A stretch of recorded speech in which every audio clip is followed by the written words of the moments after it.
بسم الله الرحمن الرحيم السلام عليكم ورحمة الله تعالى وبركاته إذا الكيمبا داوديال بيلكستو أدوني كجوكتان ومركلة يو برنامج كني أرمها بالشدة وأتسيتو سوق داونسان نيو أفريكا تي في سومالي وحا وإذا كجي معنا برنامج كان حرمت دحية التلفزيون كا أو كتل مجال خرطوم عاصمة دلك السودان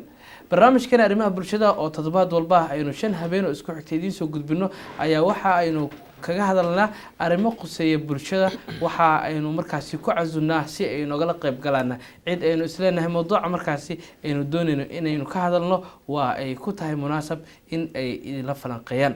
haddaba caawa waxa barnaamijkii ugu martiya oo igala qayb galaya mid kamid ah aqoon-yahanada Soomaaliyeed mid kamid ah saxafiyiinta Soomaaliyeed nin dhalinyaro oo aan isleeyahay caawa wax badan ay markaasi idin faa'iideyn doona oo igu martiya barnaamijka waa Cabdalla Xuseen Yaxye Cabdalla Isnaay dabcan Cabdalla wuxuu kamid yahay aqoon-yahanadii wax ku bartay magaalada Khartoum ee dalka Suudaan bachelorkiisa jaamacadda Afriqiya Caalamiga ayuu ahaa siyaasadda ayuu bartay masterkan wuxuu ku soo diyaariyay jaamacad ku taala Kampala Uganda waxa uu kamid yahay saxafiyiinta Soomaaliyeed xirfadleyda ahaa muddada badan soo shaqeynayay marka hore ku soo dhaweey studio New Africa TV Cabdalla aad ma santahay Cabdikaamil Yusuf Maxamuud runtii sharaf weyn bay ii tahay caawa iyo farxad inaan studioha African News and caawa marti idin ku ahay Cabdikaamil oo dabcan dhowr sano isla soo shaqeynaa caawa inaan mar labaad meeladiisa saxaafadda isugu imaanana runtii waxa weeyaan farxad gaar ah ay tahay aad ma santiin sidoo kale aad ma santaa Cabdalla Cabdalla Isnaay saa hore kugu sheegay waa saxafi kamid ah saxafiyiinta Soomaaliyeed oo bari aynu isla soo shaqeynay idaacad ku taal magaalada Muqdisho sanawaad fara badan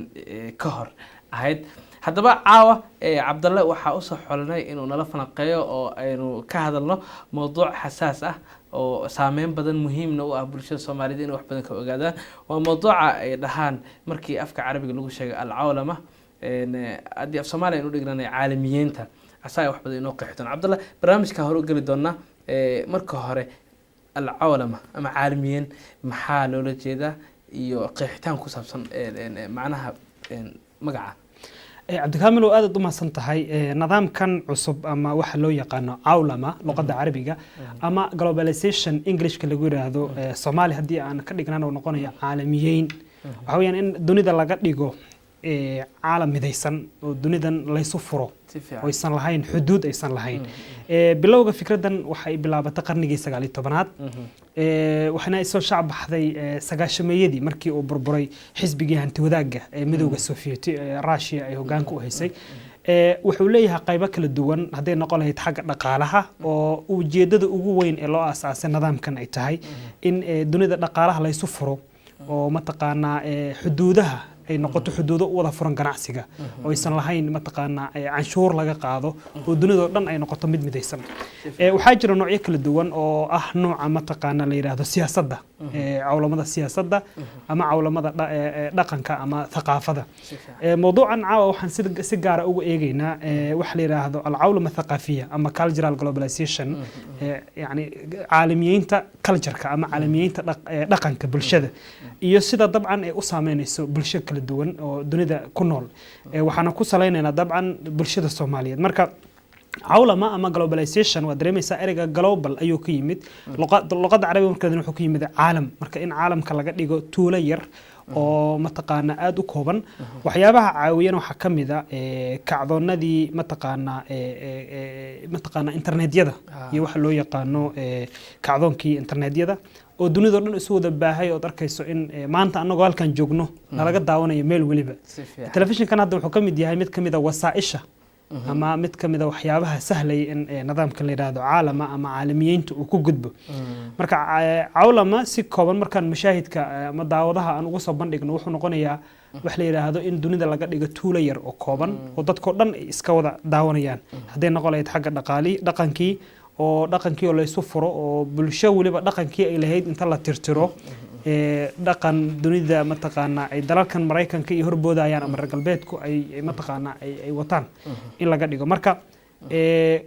waa adduunyada oo laga dhigo tuulo yar oo lagu wada kulmo qalba sida mararka qaar loo dhigo wax tuulo ka sii yar dowlad ka sii yar tuulo yar in laga dhigo caalamka marka cawlama waa tuulo yar oo dunida in la sameeyo la rabo dabcan waxay leedahay wax la yiraahdo negative iyo positive salbiyaad iyo iijabaad labada way leedahay laakiin waxaan isleeyahay waan ka hadli doonaa iyadana waa maasantahay Cabdalla qeexitaankaaga wanaagsan mawduuca aynu ka hadlayno caawa cawlamaynta ama caalamiyiinta waxay gashaa dhinacyo fara badan saa ka dhawaajisay oo dhaqankana uu qayb ka yahay siyaasadda iyo qaybka dhan walba marka laga eego saameynteeda ay leedahay waxaana moodaa hadda iminka in si fiican caalamiyiinta adduunka ugu faafayso ama saameynteeda ay muuqato internetka ba ka qayb qaatay haddaba qaybtan ku saabsan caalamiyiinta dhaqanka saameynteeda leeg ayuu ku yeelan karaa dhaqanka shucuubta barnaamijkan caalamada ujeedada loogu talagalay in cawlama la sameeyo ama globalization ama caalamiyeyn haddaan Soomaaliya ugu jilcino ujeedada laga lahaa waxa weeyaan in dadka la qabsado in bulshada la qabsado waad ogtahay in dalalkan reer galbeedka Mareykanka iyo Britain iyo Faransiiska iyo in dunidan Afrika iyo meelo kala duwan oo dunida saddexaad loo yaqaano inay gumeysteen markii gumeysiga uu suuragal noqon waaye oo umada la dareemay in la gumeysto aysan ku sii socon karin ayaa la keenay waji kale oo ah in wax la yiraahdo ghazwa thaqaafi ama fikri in fikir ahaan loo qabsado taas ayaa ah ujeedada ugu waaweyn ee nidaamkan caalamiga maanta la keenay in yani aragtida reer galbeedku laga gado dadyowga Afrika si loo burburiyo fikirkooda si loo burburiyo dhaqankooda si loo burburiyo diinta iyo culture-ka ay leeyihiin nin la yiraahdo Francis Fukuyama oo qoraa Mareykan ah laakiin asalkiisa Japan ka soo jeedo ayaa buug uu qoray oo la yiraahdo dhamaadka taariikhda iyo ninka ugu dambeeya Carabi waxa la yiraahdaa nihayat taariikh wa al-insan al-akhir ama the end of the history and the last man buuggiisaas inkastoo arrimaha siyaasadda iyo falsafada mataqaana dimuqraadiyadda iyo liberalismka iyo uu kaga hadlaayo haddana waxa ku jiro inuu ka gado bulshada kale in yani aragtida Mareykanka iyo fikirka Mareykanka iyo culture-ka Mareykanka markuu leeyahay nihayatu taariikh yani wuxuu ka hadlayaa markii buuggan wuxuu qoray markii uu burburay ururkii isbahaysiga ee la tartamaya Mareykanka ee Russia midowga Sovieti marka in Mareykanka uu dunida u joogo oo isaga kaliya ومتقنا الدنيا معمول دونه بريسيدنت بيل كلينتون مريكان كمدحوينه soo marana hadaladii uu ka hadlay markii ay soo shacab bixisay arintan waxa uu yiri waxa rabnaa inaan dunida aan mataqaana u meerino hadaan afjilacsan ku sheego dhaqanka annaga aan leenahay inay qaataan annaga wakiilka caalamka intiisa kale sida darteed waa in dunidu ay qaataan dhaqanka Mareykanka uu leeyahay marka waanu dareeminaa maanta in dhaqankii Mareykanka ama reer galbeedku saaid uu yahay oo dadku ay aad u qaadanayaan waxa rabaa in arintan ku saleeyo Cabdikaamil bulshadeena Soomaaliyeed annaga sidee bay noo saameysay waxa la yiraahdo globalization ama cultural globalization ama cultural al-cawlam al-thaqafiy warkaysa in dunida maanta aad isugu baahday dhalinyaradeeni Soomaaliyeed waxa ka dhacayo New York iyo Washington iyo Paris iyo mataqaana inay aad mataqaana ay ula soconayaan oo la janqaadayaan qayb wanaagsan way jirtaa dabcan oo la rabo in looga faa'iideysto internetyadan iyo isu furanka dunida oo waxyaabaha ka dhacay meel waliba inaan la socno laakiin waxaan dareemaynaa in dhaqankii ummaddu ay aad u burburay oo mataqaana markaan hadda aragno sida dhalinyarada ay u libisanayaan libiskan casriga ay la qaato mataqaana sarwaalada looga inay ka jeexayna aad dareemayno gabdhihii ay arkayaan musalsalaadkii iyo telefishinadii waxyaabihii mataqaana isheeg laga soo deynayay dhalinyaradu ay rabaan in si toos ah naqla mubaashara wax loo yaqaan marka aad ay dhalinyarada iyo bulshada si gaar ahaaneed u saameysaa maxaa yeelay cawlam waxay la dagaalantaa wax la yiraahdo diinta waxay la dagaalantaa dhaqanka waxa weeyaan in la yiraahdo diinta islaamka iyo dhaqanka suuban iyo thaqaafada Soomaalida ee lahayd iyo culture-kii oo dhan in meesha inta laga saaro la yiraahdo mataqaana qaata midkan annaga aan wadano isaga wuxuu sidoo ku dardaarmay Clinton iyo Francis Fukuyama buuggiisa uu ku sheegay marka saameyn badan ay leedahay oo bulshadu ay ku saameysaa annagana Soomaalida waanu aragnay in aad ay noo saameyso waliba xamada Soomaalida in ay uga nugul yihiin saameynta dadka kale aad iyo aadan ugu nugulnahay maxaa yeelay burburkii dawladda dhexe ee Soomaaliya wuxuu horseeday in jiilka hadda jiro oo 30 sano jir ah inuusan arkin dhaqan iyo wax la yiraahdo dawlad iyo qiyam iyo akhlaaq iyo wadaniyad intaba inuusan arkin waxa loo kala firdhoobay mashriq iyo maghrib dunida meel kala duwan la tagay taas waxay keentay in Soomaalidii ay u nuglaadaan sida hadda adigu waa sheegtay in dhaqan kasta oo bulsho ay leedahay inay qaataan nin la oran jiray Qarbi Nameer Jumuux oo jaamacadda noogu dhigay maado la yiraahdo cilmiga qaanuunka ayaa mar uu ka hadlayay aadan arintaas mar waliba u xasuustaa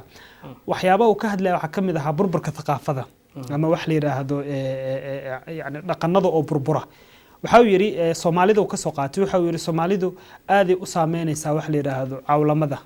waliba qaasatan qaybtan thaqaafada ama culture la xiriirto maxaa yeelay markii la kala firdhoobay oo dalal kala duwan la tagay oo meelo kala duwan Europe iyo dalal mataqaana adduunyada lagu kala baahay qole waliba waxay soo qaadanaysaa dhaqan dalkaas u gaar ah waxa meesha ku burburaya dhaqankii Soomaalida ay leeyahay kadib markii dalka lagu soo laabto waxay la imaanayaan wax la yiraahdo dhaqanno kala duwan iyo mataqaana isdiidan sida Samuel Huntington oo ka qoray Saddam al-Hadarat boogan oo kaga qoray oo mataqaana marka aad ay u saameynaysaa Soomaalidana runtii Cabdikaamil waa u nugulnahay xaqiiqadii inaan qaadano dhaqan waliba oo cusub oo aan aragno inaan hor u qaadano social media hadda oo kamid ah wasiilooyinka ama waxyaabaha yani cawlamada dabcan markii nidaamkaas la dejiyay waxay u sameeyeen wax ay ku socoto marka waxa kamid ah social media ama mawaqadan tawaasul ijtimaaciga oo dadku ay waxa ka dhacay meel kasta dunida intay arkaan raba inay isla markii copy ay ku sameeyaan waxa soo baxay tatbiiq ama application hadda oo mowduuc yani TikTok la yiraahdo oo Soomaalida aad ay ugu xiisayn dhaqanadii meel kasta dunida jira waxa arkaysaa in Soomaalida ay hore ka qaadanayso sidoo kale challenge wax la yiraahdo jiro qofka markuu arko action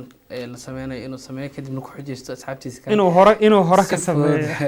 marka challenge-ga uu qof walba ku gaaro challenge-ga inuu aad sidaas oo kale marka aad ay runtii u saameysaa waxyaabaha kamid ah oo aadka aniga aan mar waliba uga fikiro waxa kamid ah sida dhalinta Soomaaliyeed oo soo barbaarayso oo aan dhaqan Soomaaliyeed arkin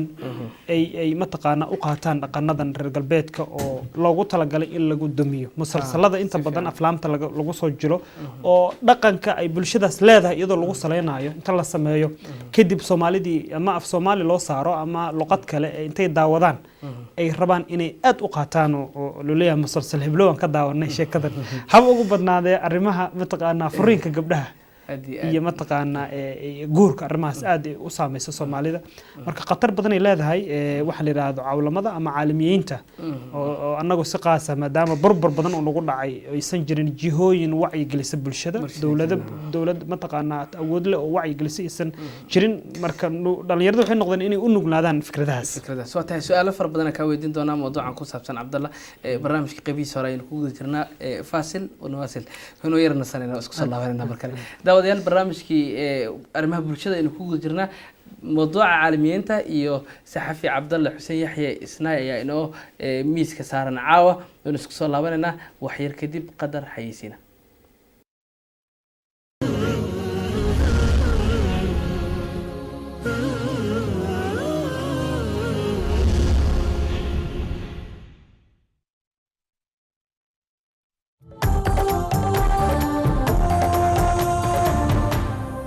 telefishinka New Africa waa mid guud oo aad kaga bogan doontaan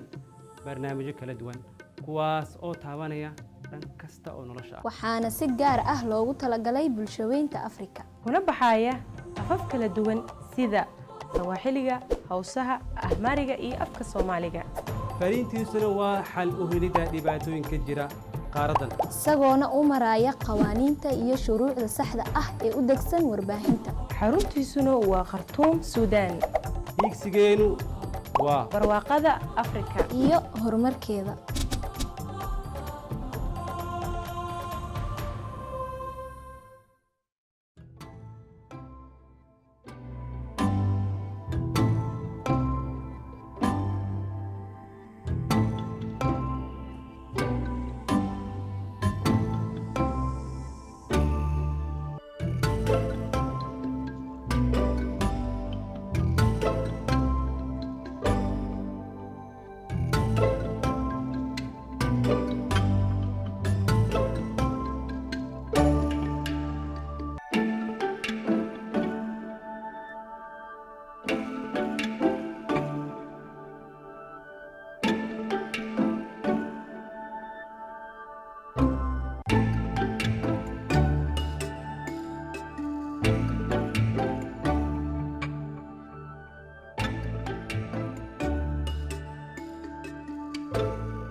nabad mar kale daawadayaal isku soo noqosho wanaagsan barnaamijka arrimaha bulshada ayaynu ku guda jirnaa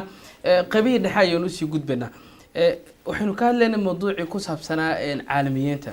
waxaan rabaa daawadayaasha inaan xasuusiyo ciddii doonaysa barnaamijka inay ka qayb gasho oo ay su-aalo soo weydiiso way nala soo xiriiri kartaa waxayna naga soo wici karaan taleefanada goordhow shaashadda idinkaga soo muuqan doona hadduu ay baraali ka noqdo cabdalla waxaa ka dhawaajisay in soomaalida aad ay u saameyso barnaamijkan caalamiyiinta la yiraahdo inuu aada u saameeyo soomaalida soomaalidana dhaqan ayay leedahay markii loo eego kale halkudhigida ama mahmaayada soomaalida isticmaalaan waxa ku jira meeshii aad tagtid haddii isha ay laayihiin dadka isha la istiraa meel walba si u taalaa loola yaalaa iyo waxyaaba lamid ah soomaalidina adduunkay ku faafeen oo wadan walba oo caalamka waxaa la yihahdaa waa qariib ama way adag tahay in qof soomaali ah ka weysid haddaba mahmaayada noocaas oo kale ah iyo dhaqamadeeni aynu lahayn intee in la eg ayay ka qayb qaadan karaan in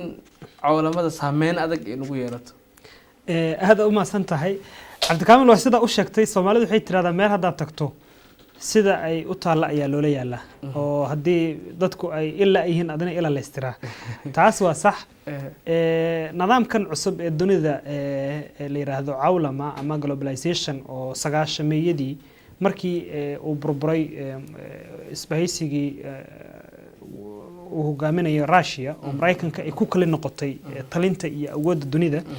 wuxuu noqday nidaam dalalka inta badan ay qaataan laakiin bulshadu waxa ay ku kala duwan yihiin xagga wacyiga iyo thaqaafada adag ay leeyihiin haddii ummadi aysan lahayn thaqaafad adag ama burbur uu ku dhacay sida hore u sheegna waxay u nugushahay inay hore ka qaadato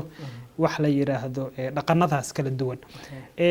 waa sax dabcan meelo kala duwan oo ay muhiim ay tahay inaan kaga faa'iideysano ayaa jira masalan wax la yiraahdo social media wuxuu ka mid yahay wasaaisha cawlamada ama globalization qodob muhiim waxa dunida isu gudbinayo waa telefoonkan smartphone-ka la yiraahdo telefoon mataqaana caqli badan hawaatif dhakiya sida la yiraahdo marka waa muhiim inaan adduunyadina la jaanqaadno oo aan isbedelada dhacayo aanu la socono la jaanqaadno ma noolaan karno 1920kii waxaanu noolaanaynaa 1918 laakiin sidee taasa waxay tahay su'aasha muhiimka ah inaan waxyaabaha muhiimka ah aan kaga qaadano social media oo aan kaga faa'iideysano dhalinyaradu ay kaga faa'iideystaan xagga wax mataqaana waxbarashada looga faa'iideysto xagga wax soo saarka inaanu ka qaadano waxyaabaha muhiimka ah ee la soo dhigo hal abuurka kale in looga qaato in mataqaana dunida maanta ay noqoto in suuqa looga kala adeegsado mobilkaada wadaalkaada joogo masalan ticket hadaad doonaysa inaad halkan ka dalbato ama ganacsi hadaad rabto marka waxyaabaha muhiimka ah ee laga yani mataqaana muhiimka ay tahay inaan kaga qaadano caalamiyiinta waa muhiim inaan kaga qaadano laakiin waxaan ka hadlaynaa waxa weeyaan in yani qaab salbi ah inaan u qaadano in xagga fikirka macnaha xagga horumarka waan qaadan karnaa tusaale ahaan hadda mahmahadii ka dhawaajinay isla markiiba marka lagu dhaho meesha si u taala loo yaalaa qayb salbiga laga soo qaatay qaybtii yani aan wanaagsaneyn laga soo qaatay lagu dhaho ilaa hadii la leeyahay isha la istiraaha waa u nugulnahay ma la dhihi karaa markaas in annaga mar walba dhankaas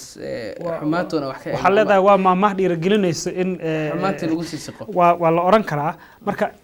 thaqaafada iyo fikirka iyo horumarka way kala duwan yihiin يعني فكركو وفكر يعني قفك إساق كسو برقانيو وكسليسن عقيدتي وحو أمسية ثقافة واللمد متقانا ثقافة هذا وحي لحرير قيمك مبادئ ده يعني ديني ديغا أمسنته ووحيابها أي سنهين إنان كقادنو وحلي هذا عولمده لكن وحا هرمرك كسليسن تقدم كتكنولوجيا وقاعد كرنا دي أنا أمد إنه أي نقطة أمد إنه يعني جارسي سنين يعني إنه يسمى سهل أبوركاس وأنا كقاعد كرنا marka waanu jecelnahay inaan ka qaadano marka dhankan way wanaagsantahay inaan kaga faa'iideysano laakiin in xagga xumaanto kale aanu kaga qaadano waxyaabaha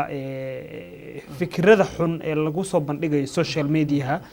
inaan ka qaadano sax maaha marka waa dhalinyaraduna dabcan inta badan aadan arintaas loogu nugul yahay sidaan u sheegnaba waa hagaag meelaha ugu badan oo ay dhalinyarada ka saameysay caalamada waxyaabaha ugu badan ee meelaha ka soo gashay ka saameyso waa waxa la yiraahdo social media maadaama dhalinyaradu ay u badan yihiin inay social media isticmaalaan social media ayaa loo soo mariyaa afkaarta la rabo afkaarta wax burburinayso afkaar haddaama la yiraahdo yani waxa loo soo mariyaa social media marka meelaha ugu badan lagu mataqaana dhalinyarada looga faa'iideysto in afkaartaas cawlamada ay xambaarsan tahay lagu gudbisiyo waxa weeyaan social media loo soo mariyaa marka social media wuxuu noqday yani silaaxdu xadayn wax la yiraahdo mataqaana seef laba af leh oo dhalinyaradu iyagu ay inta badan looga faa'iideysto inay mataqaana lagu kasbado aqliyadooda iyo fikirkooda laakiin loo baahan yahay in looga faa'iideysto dhan wanaagsan marka social media waxa kaloo kamid ah oo waxyaabaha meelaha nalaga soo galo oo cawlamada naga soo gasho waxa kamid ah wax la yiraahdo hijrada ama tahriibka yani mataqaana in quruxdii daarahaas quruxda badnaa la arko dalalka dunida dalalkaas Yurub iyo Mareykanka la arko dadku ay xagaas ay wada ordayaan oo aad dareemayso in lagu wada dhimanayo iyadana waxay kamid tahay waxyaabaha meelaha Soomaalida iyo dadkan hadda mataqaana u nugul cawlamada meelaha laga mataqaana laga soo galgalay kamid tahay waxa kamid ah xagga afkaarta diinta in mataqaana dad fara badan oo hadda soo shacbaxayo oo Soomaalina dabcan ah afkaar yani xambaarsan qaldan in ay iyagoo adeegsanayo social media inay ummadii ay mataqaana ka soo galaan marka social media wuxuu rugni asaasi u yahay in mataqaana dhalinyaradii lagu qabsado laguna baahiyo waxa la yiraahdo cawlamada waa hagaag Cabdalla saa ka warqabno cawlamadu waxay u sahlaysaa cid walba in afkaarta guuraysa ee dhex mushaaxaysa ay wax ku darsato tusaale ahaan social media baraha bulshada isticmaasho sida Facebook oo kale kaliya ma u furna in adiga ay fariin kusoo gaarto laakiin waxa uu suuragal ka dhigi karaa adiga qulaad in fariin aad ku gudbisid iyada marka laga soo tago in anagii dhaqamo qaldan ay soo galaan kaalin ma ka qaadan karaa in dhaqamadan anaga qudana inuu ku faafino si Soomaalidii hijrootay ee tahriibtay ama si ku baxaan wadamada qurbaha ku nool ay u gaarto in dhaqankooda xoojistaan aad iyo aad waa markaan leeyahay waa seef laba af leh kaliya ma aha in anagu dhanka saameynta aanu ka egno oo aynu egno maxaan laftirkeenu aan kaga faa'iideysan karnaa ummadana uga faa'iideyn karnaa marka waa runta Cabdikaamil waxayna mudan tahay in Soomaalida dhalinyarada marka hore la sameeyo aqoon badan laga dhiso xagga aqoonta oo dhaqankooda la baro dhaqanka suuban ee Soomaalida ay leedahay oo ku saleysan ama gun u ah dhaqanka diinta Islaamka marka markii dhalinyarada la baro dhaqanka iyo ay leeyihiin waxa sahlaya inay iyagu ay adeegsadaan social media iyaga oo aaminsan isla markaana fikir ka haysta waxa ay isticmaalayaan risaalana ay ku gudbin karaan si dadkii qurbaha jira laftirkoodii looga wacyigelin lahaa kuwii gudaha joogana laftirkooda looga wacyigelin lahaa dhalinyarada inta badan markaad social media aad isticmaalayso Facebook ugu horeeyo waxa arkaysaa group qoto la yiraahdo midalan waxa arkaysaa 5,000 oo qofood iyo 2,000 oo qofood in ka badan ayaa hadal yar oo aan qiimo lahayn inta la soo dhigay la tafaaculaya 2,000 oo qof oo fikir yar oo cunug dareemayso garaadkiisa inuu hooseeyo aad u hooseeyo ayaa soo dhigaya waxyaabo yar oo inaad aragto xataa laa'iq ahayn iska badaa inaad comment ka bixiso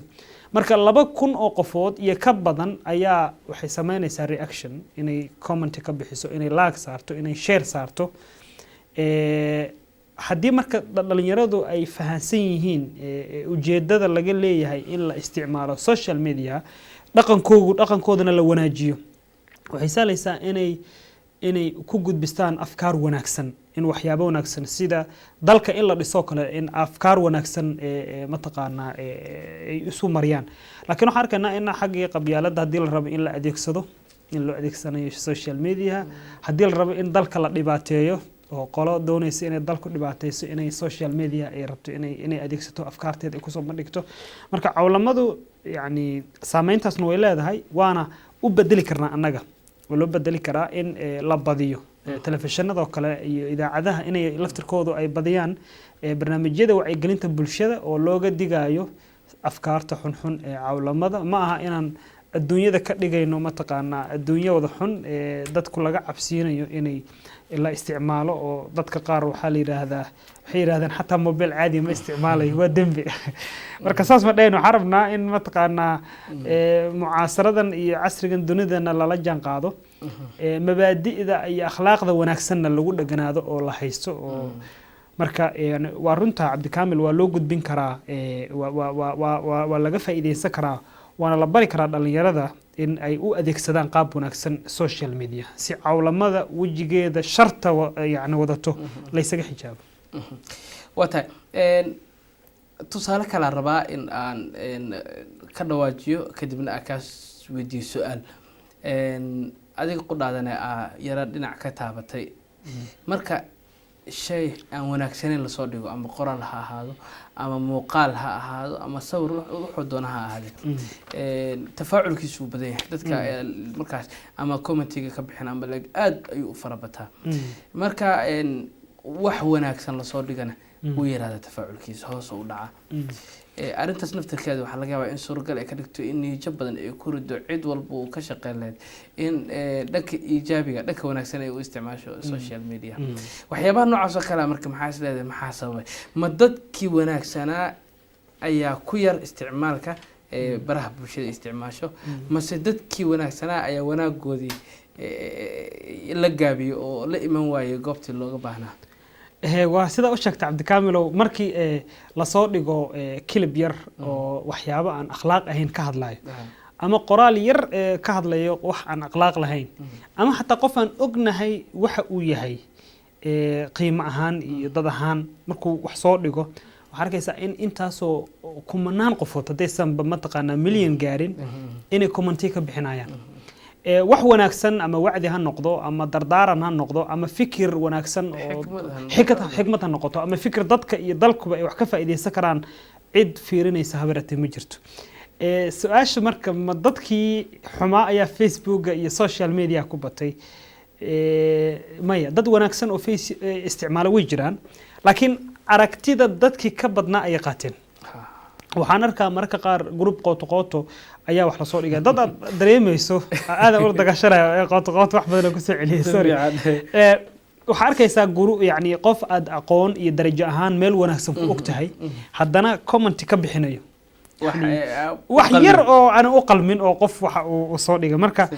biyo ka badan iyo waxa ka badan buu ku qaadana la dhigi jiray marka yani waa dadka aqoontu kuma yara dadka isticmaalayo qof kasto hadda aqoon leh sanadkan oo aqoon lagu tumaayana uu isticmaalaa social media laakiin annaga dhaqankeeni yaa burburay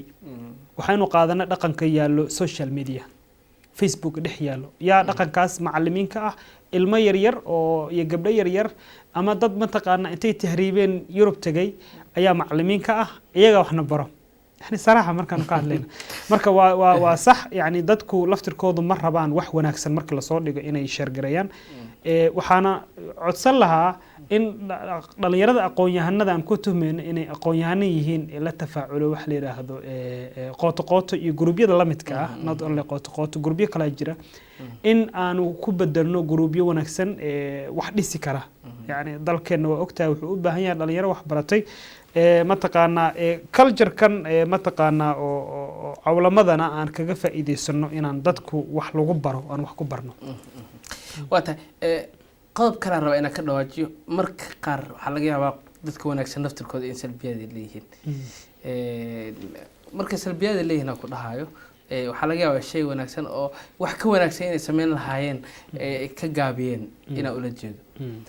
tusaale ahaan marka laga hadlo dadkan waxyaabaha xun soo dhiga ama qoraalka xun sameeyo iyo waxyaabaha la midka marka abaabulka la sameynayo waxaa laga yaabaa inay sameeyaan group in la dhaho hebelo iga soo dhis luuqa lagala hadlo mid kale luuqa lagala hadlo mararka qaar sawira soo dhigtay waxaa laga yaabaa intaasoo 100 qof inay comment ka bixiso ku imaata laakiin hebelo iga soo dhis iyo hebel comment ku siiya adna si oo deen la isku lahaayo kale ay waxyaabo la midka sometimes la isaga xumaadaba sawirkayga comment ka bixinaa okay markii dadkii fariintii xumeed xambaarsanaa juhdigaas ku bixiyeen dadka kale waxaa laga yaabaa ninka aqoonyahan waaye kelmad yar oo xikmad oo qurux badan oo soo dhigaya kadibna asigu isla weeyahayba inuu cid dhaho inuu yiraahdo lee cabiro iska marka fariinti dadna adiga comment kamaada bixin oo hore maada abaal u ergan ma garanaysaa qof kalena maada dhihin commentiga soo qotana comment kama bixin juhdi maada bixin marka ma fiicnaan lahayd in qolal noocaas oo kaleeta oo wanaagsan inta la sameeyo dadka wanaagsan ay socaan adiga qof walba dad u talaan dadka wanaagsan tahay hebel ni wanaagsan tahay ku ogaay khayrka bal ila xooji wanaag ila xooji knowledge iyo aqoonta ila xooji qaabkaas oo kaleeta inay sameeyaan dadka wanaagsan way ka gaabiyeen ma la dhihi karaa طبعا عبد كامل markii wax wanaagsan aad soo bandhigayso suuq geyn uma baahna ayaad isleedahay walow ay jiraan qolo u aragto inay wax wanaagsan sameynayaan oo iyaguna u raadiyo suuq geyn u raadiyo waxa kamid ah qofa wuxuu soo qorayaa wuxuu ku leeyahay daadan faafinin wuxuu soo qorayaa wuxuu leeyahay daadan faafinin ajir meelaysid ama la ilaaha illa allah waxaad faafisaa ama subhanallah ama salliga nabiga waxa faafisaa intaas oo qofood u dir waxa ka helaysaa qeyra ka helaysaa salliga nabiga sallallahu alayhi wasallam iyo la ilaaha illa allah maalintii imsa jeero qofka yiraahdaa markuu dukanayo intaasaaba kaga filan wixii ma taqaana in dhowr qofood loo diro yani ma aha wax hadda oo sax ah in wax lagu helay marka dhankaas markii la eegana group kala iyaguna shidan oo ka faa'iideysto oo dadku ma taqaana u camiro halay camiro yiraahdo laakiin markii aad rabto inaad yani adoo isu arki inaad tahay aqoonyahan dadka raba inuu wax u soo kordhiyo waxay ila tahay inaad qoraal wanaagsan soo qorto inaad yani u suuq raadinayso yani qofku laftirkiisu niyadda ma siinayso inaad ciyaal yareyn inta wacda tiraahdo sida groupka qoto iga soo dhisa yani taqaana marka uu kama gaabin laakiin waxa weeyaan dadkii waxay ku bateen yani waxay ku bateen wax la yiraahdo يعني دنكن waxay iska jecel yihiin waxaan la yiraahdo entertainmentiga iska madadaalada mashxarada iyo baashaalka facebookna waxa loo arkay kaliya inuu yahay baashaal dad waxay ku leeyahay dhalinyarada waa iska baashaalena dhalinyarada waa baashaalena laakiin waxa laga yaabaa waqtigeena in 95% aan ku bixino marka maadaama inaan ka maarmin oo 95% aan ku bixino isaga waxa habooneed inaan kaga faa'iideysano dhanka wanaagsan oo aan dadka wax wanaagsan uga soo bandhigno marka dadku kama gaabin aqoon-yahanada inay ma taqaana afkaar wanaagsan ay soo bandhigaan laakiin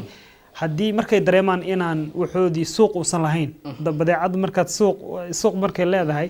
qofku waa intaaj badan wax badan oo sameynaya laakiin haddii suuq la inuu ay kugu baarayso waa iskala laabanaysaa ma taqaana adigu niyadda soo saarkii waxa fikir ku bixinayso oo juhdi ku bixinayso hadii laba qofood laag ay ku saarto halka qofkii wixii xumaa soo dhigay markii konton qof ama 500 qof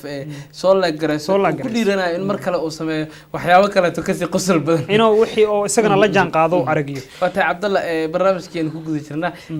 mar labaad ayuu nasanaa si qaybta ugu dambeysay barnaamijka anagoo markaas xawiyo badan naga muuqatay inuu soo galo daawadayaal wili waxaad nagala socotaan New Africa TV Somali waynu isku soo laabanayna goordhow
telefishinka New Africa waa mid guud oo aad kaga bogan doontaan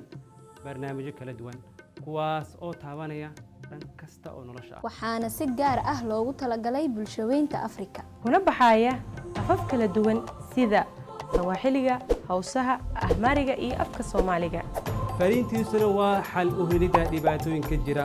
qaaraddan isagoona u maraya qawaaniinta iyo shuruucda saxda ah ee u degsan warbaahinta xaruntiisuna waa khartuum suudaan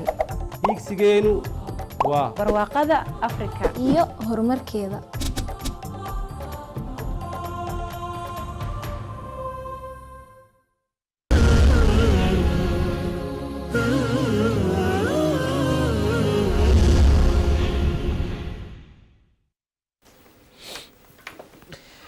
waa hagaag daawadayaal qaybihii ugu dambeeyay barnaamijkeena ayaynu isla soo gaarnay waxaad nagala socotaan New Africa TV New Africa TV Somali oo aad si toos ugu daawanaysaan telefishinka barnaamijkan marka uu dhamaado kadib waxaa sidoo kale cidii uu sheegay ay dib uga milacsan karaan Facebooka aynu ku leenahay barta aynu ku leenahay Facebooka YouTube-ka iyo meelaha la midka sida Twitter-ka watahay Cabdalla barnaamijkeena caalamiyeynta aynu ku guda jirnaa in dunida oo idin la isku furo oo laga dhigo qaanad qora diinta islaamku ma ayidaysaa ka waran diiniyan qodobkaas maxaa fikra oo diintu ay ka qabtaa diintu طبعا in dunida ay isu furanto oo yani dhulka oo dhan ay noqdo dhul ay leeyihiin muslimiinta iyo dadka mataqaanaa ku nool ay isugu kala gooshaan oo la isugu kala socdo waa marka dhankaas laga eego waa eedeysa oo yani xuduudahan inta badan waxa uu sameeyay isticmaarka isagoo oo dana ilaahay inuu ummadaha ku kala qaybiyo marka xagga aragtida diinta ummaddu yani mataqaanaa muslimiinta ah iyo dad yoga kale aan muslimiinta ahayn in la isu kala gudbi karo dhankaas way qabtaa laakiin afkaarta ay xambaarsan tahay cawlama waa ay ka duwan tahay sida diintu islaamka ay u qabto in dunidan mataqaanaa la isku yani si nabadgelyo ah la isugu noolaado isu furnaato la isuna socon karo masalan cawlamadu waxay qabtaa in la burburiyo dhaqanka bulshada ay leedahay in la burburiyo diinta ay bulshada leedahay in la burburiyo wax la yiraahdo caadaadka wanaagsan ummaduhu ay leeyihiin in dunidoo dhan laga dhigo duni isu furan oo mataqaanaa aysan lahayn wax diina dadku aysan mataqaanaa diimo kala duwan aysan lahayn dhaqano kala duwan aysan lahayn reer galbeedku aanu dareemayna inay rabaan inay tooda ku farad yeelaan dad yowga kale ee ka tabarta yar inay ku dhaqaan marka yani diin islaamku ma aqbalayso in dadku dhankaas markii la eego cawlama nidaamkaas lagu qasbo oo lagu waxeeyo ilaahay dadku wuxuu u abuuray in iyagoo kala duwan xagga madhabka iyagoo oo kala duwan xagga luqadda iyagoo oo ku kala nool deegaano kala duwan iyagoo leh fikirro iyo afkaar kala duwan iyo mataqaanaa oo diintu ay waxa u tahay asaas u tahay marka shariicada islaamku waxay qabtaa in mataqaanaa lagu wada noolaado dunida laakiin in afkaar yani la isku qasbo oo afkaartan waliba la baahinaya ay tahay afkaar aan wanaagsanayn ee kasoo horjeedo afkaarta shariicada iyo diinta islaamka waxaan isleeyahay ma aha wax diin islaamka iidayso cawlamana dabcan waa uu mataqaanaa in haymana lagu sameeyo dunidan siyaasiyan iyo iqtisaadiyan iyo thaqaafiyan yani dhaqan ahaan iyo siyaasad ahaan iyo dhaqaale ahaanba in dunida la qabsado ayay nuxurkeeda u noqonaya marka taa haddii aanu ka egnana waxaan isleeyahay shariicada islaamku ma iidayso mana taageerayso waana kasoo horjeedaa dabcan diinteena suuban mar walba waxa ay leedahay qayim iyo tiirar ay ku taagan tahay oo asaasi u ah bulshada Soomaaliyeed diintaas ay haysataa inkastoo haddana insaanku uu gaf badan yahay mar walbana qaladaad ay ka dhacaan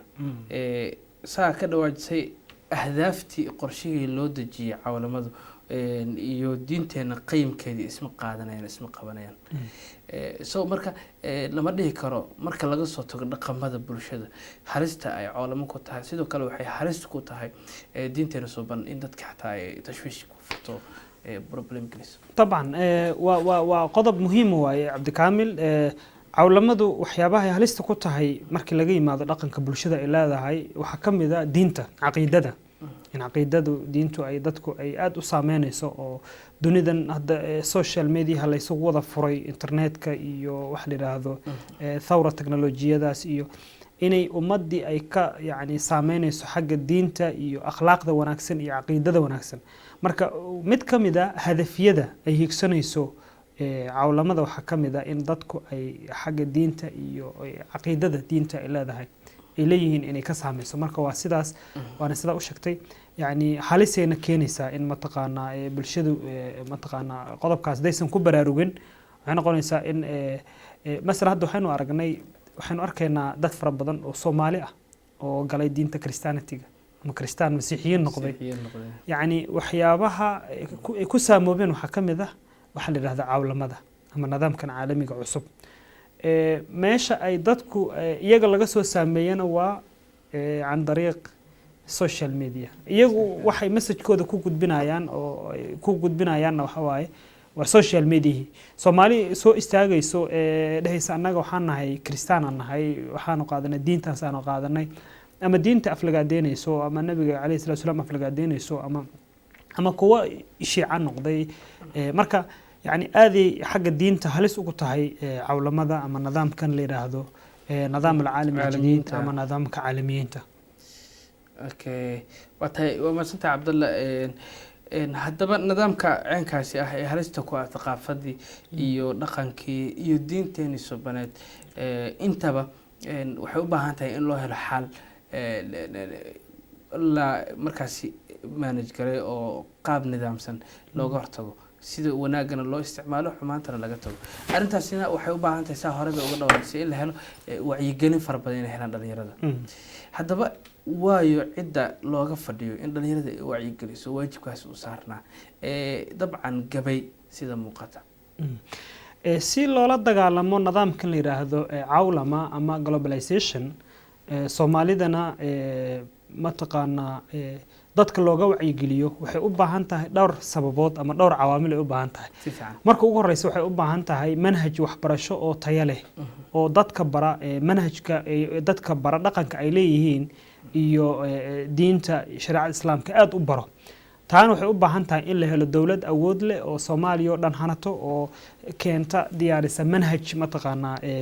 soo anaga hadda manhajka Soomaalida lagu baro waa manhaj kala duwan oo aanan dhaqanka Soomaaliyeed inta badan ifinaynin ama aanan ka hadlaynin. marka in la helo dawlad awood leh oo Soomaaliya oo dhan wada hanato oo manhaj midaysan oo waxbarasho leh oo dhaqanka aad dadka loo barayo in la helo waa muhiim. waxaa kaloo la rabaa inay kaalin weyn ka qaataan culimada Soomaaliyeed laftirkoodu inay baraarujin badan ka sameeyaan oo muxaadaraad iyo ciwaano fara badan laga sameeyo wax la yiraahdo cawlama iyo qaabka cawlamada loola dagaalami karo ama bulshada looga wacyigeli karo. waxaa ka mid ah aqoon-yahanada iyaga laftirkooda kaalin weyn ay leeyihiin maxaa yeelay waxay og yihiin halista ay leedahay cawlamada iyo waxa la yiraahdo globalization-ka in iyaguna ay bulshadu ay kala hadlaan iyagoo u marayo aalad kale oo kamid ah aaladaha loogu talagalay in lagu burburiyo ummadda oo social media ah. telefishanadan ay kamid yihiin dabcan warbaahinta laftirkeedu aadan idinku bogaadinaya telefishinkan Somali New Africa in barnaamijkan ay soo diyaarisay cawlama looga hadlay. marka iyaduna qayb ay ka tahay marka bulshada laftirkeedu in aqoon-yahanadii ay sameeyaan wacyigelin in wax la yiraahdo siyaasiyi dawladii ay samayso manhaj waxbarasho aad u tayeysan in culimada ay sameeyaan muxaadaraad fara badan. waxyaabahaas oo dhan waxay noqonaysaa waxyaabo looga hortagi karo ama dadka looga wacyigeli karo in mataqaanaa ii sheeg lala dagaalamo waxa la yiraahdo cawlama oo halis ku ah dhaqanka bulshada halis ku ah diinta islaamka dadkuna aad ay u saameynayso. waatay waa masantahay waxaa jiray kala hore barnaamij gaar ah oo aan ka sameeyay موضوع كأقدوانية موضوع إنه كان لنا عاوة عوان كيس وحوها كالنتا ورباهنتا هجدا بولشدا كالنتا الصحفيين تا ورباهنتا الصوماليين كوي لان كران هجدا بولشدا وحاول جيد مركا صحفيين تا أول مقوليه إني توجيهيا دتك استعماله وسائل اجتماعية فيسبوك وغيره مثلا إن قاب هذا الكود أي وحكي صحان in ilaan saxaafaddu markay wax soo qorayaan waxay kusoo qoran qayim iyo nidaam la yaqaano oo ku saleysan qawaaniin iyo ethics wax la yiraahdo anshax iyo waxyaabo noocaas oo kale haddaba maadaama iyaga aqoon u leeyihiin awood u leeyihiin saxafiyiinta inay hagaan bulshada si bulsho wanaagsan oo si wanaagsan social media u isticmaasho loo hela barnaamijkaas oo ay igala qayb galay ilaa 7 wariye oo ku kala nool 7 wadan haddaba isla barnaamijka su-aashii asaasiga ama gundhiga u ahayd raba inuu ku weydiiyo Cabdalla wariyaashu adigana wariyaa tahay kaalin ma ku leeyihiin hagida bulshada qaabka su-aashaas aa u dhigay saxafiyiintana u weydiiyey haddii fikirkaaga ku darsan طبعا صحافته ومعلم كتوجيهنا بالشدة صحافته كالين وين أي كلها ده هي وحبريد بالشدة حاجد بالشدة إني متقنا قطرته سوى جهيس إني متقنا كهر تكتو إني متقنا نقطة نذير يعني بشيرا ونذيرة صحفيه يعني معنا بدن وليه هاي لكن صحفيga Soomaaliya oo aan isleeyahay tababar badan iyo aqoon badan ayuu u baahan yahay kaalintiisu wuxuu aaminsan yahay laba shayna inuu ka hadlo xaalad xarb dagaal iyo boonboonin iyo propaganda iyo siyaasad iyo mooshin la keenay qaybna waxa laga yaabaa inuu ciyaalka xaafadda iyo baashaalka iyo dhalinyaradan iyo fanaaniin heesa bandhigaya iyo mashxarad iyo inuu ka hadlo saxafiga hadduu isu arko inuu yahay aabbo ruuxi ah saxafiga hadduu isu arko inuu yahay macallin saxafiga inuu yahay barbaariye saxafiga inuu yahay tawjiihiye af carabiyan adeegsanayna macalish hadduu saxafiga sidaas aaminsan yahay wax waa ka bedeli karaa hal abuur inuu noqdo saxafiga inuu sameeyo hal abuurid markii xataa dhibaato ay dhacdo ma la rabo wariyaha inuu ka hadlo kaliya dhibaatada waxaan rabaa inuu xal keeno inuu ummadda yiraahdo dhibkaana dhacay xalkana waa kana marka saxaafaddu dabcan waa cidda ugu horeyso number 1 maanta loo baahan yahay inay bulshadu ay wacyi geliyaan inay ka wacyi geliyaan waxyaabo fara badan sida sheegtay mataqaana arrimaha muqaadaraadka arrimaha tahriibka wax badan inay ka wacyi geliyaan tanina waxay muhiimad gaar ah u leedahay inay saxaafaddu ama saxafiyiintu ay ummadda ka wacyi geliyaan wax la yiraahdo cawlama ama globalization iyo saameynta leedahay taa waxa ka horeysa saxafiga inuu darso maxaa la yiraahdaa caalamiyeyn maxay tahay qatarta ka imaan karto xageebay ummadda ka soo gashaa oo dhankeebay kaga soo xulxushaa waxaas oo dhan markuu saxafiga barto waxa marka dambe imaanayso inuu ummadda u sheego marka saxafigu yani anigu qiimo gaar uu ila leeyahay dabcan dhowr sanaan ka soo shaqeeyay waana ku faraxsanahay Cabdikaamil inaan isla soo shaqeyno caawan halkan aan wada falanqeynayno barnaamijkan marka saxafiga haddii uu aqoon badan yeesho not only kuma filna kaliya inuu barto shuruucda saxaafadda iyo sida warka loo aqriyo sida war loo sameeyo inuu aqoon kala duwan leeyahay xagga diinta xagga dhaqanada bulshada xagga mataqaana nidaamkan dunida yaala ee caalamiga ah waxaas oo dhan inuu saxafiga barto inuu noqdo saxafi hubaysan hub waliba haysto meel waliba ay ka gashay haday diin ka gashay haday caafimaad ka gashay haday meel kasta ka gashaba in la baro saxafiyiinta kuwadaan aqoontan inay helaan u suuragelina in training fara badan iyo tababar fara badan la siiyo marka waxaan ku soo koobayaa su'aashaada saxafiga waa qofka kaliya ee awoodda koobaad iska leh tawjiihinta bulshada inuu ku jiheeyo dhanka wanaagsan inuu qatar badan anoo Soomaaliya jooga saxafi wareysanayo qof dagaal meel ka dhacay ayaa waxaan ka maqlay wuxuu weydiinayay waxaan maqlay in qoladaas ay soo hubeenayso ay mataqaana idinku soo duuleyso warkaas yani maxaa ka leedahay يعني صحفيان ما حلو كينيا بس الدجالو أبوريا أسا كيناي مركا وحين نقولنا إني قطر نقطة يعني لكي آية القرآن كآية متقانا سيادة وأسيبنا قوم بجهالة أنا متقانا مركا صحفي قدو وأركو إنه يهي يعني قفك كوباد اللي غفر ديو وأنا يها طبعا وحبضنا وقبان كرا ومدنا وبرارجي كرا وحبضنا وكسوكرني كرا طبعا waxaa jirtay xigmad markaasi mararka qaar la adeegsado oranaysa markii mushkilad meel ka jirto cidda mushkiladaasi haysato haddii aysan qayb ka noqon xalkii mushkiladda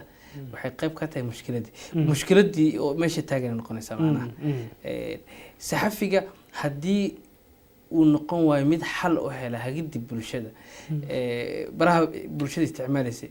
marka ma ku tilmaami karnaa inuu yahay qayb ka mid ah bulshadii qayb ka mid ah mushkiladii طبعا haddii saxafiga uu soo warinayo war negative ah ee bulshada mar waliba ku abuurayo wax la yiraahdo